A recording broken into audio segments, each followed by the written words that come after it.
So Konami screwed Lab Zero over with regards to publishing, and most importantly maintaining Skullgirls on XBLA and PSN. It's quite unfortunate. As I'm one of the folks with the Xbox 360 version, I'm left in the lurch. So it might seem quite appealing to turn elsewhere, to other hyperactive 2D fighters full of cute girls, just without all the classic Hollywood mise-en-scène. And if one of those happens to be available on Steam for a pittance, so much the better. Maybe. I don't know if I'd call Vanguard Princess better. Fleshier, maybe. Shinier in parts. More disturbing, mostly.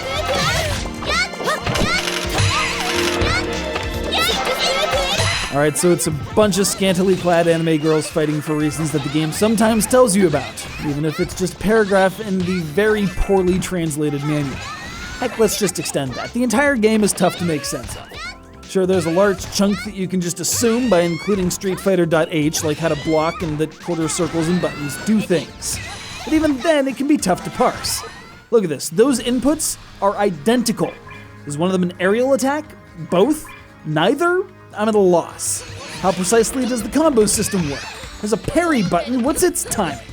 These details and more are not mentioned anywhere. Guess you're on your own.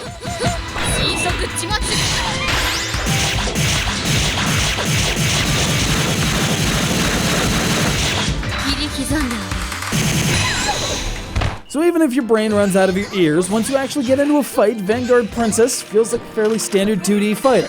Light, medium, and heavy attacks, combos, special attacks, extra shiny special attacks that require expenditure of a super gauge at the bottom of the screen, all that sort of thing.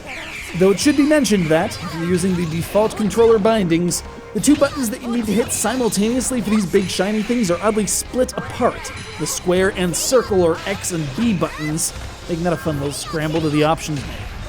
But the largest mechanical difference is in the partner support button, which allows your teammate on the background layer to do something interesting or useful.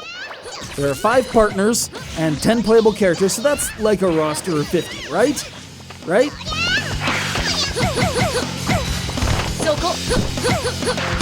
So what we're left with is a fairly competent 2D fighter with decent animation, almost tolerable voice acting, fair to middling music, little to no documentation, and an art style that immediately sends anyone not tempered in the fires of Mount Moe screaming to the hills, paranoid that someone might have been watching you and you're now on a list somewhere.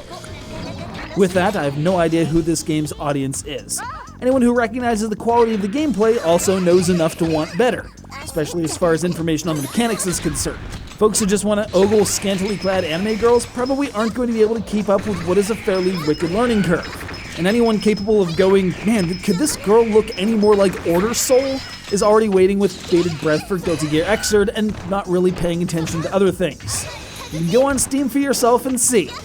I figure I shouldn't be on this clandestine list alone, right? Right?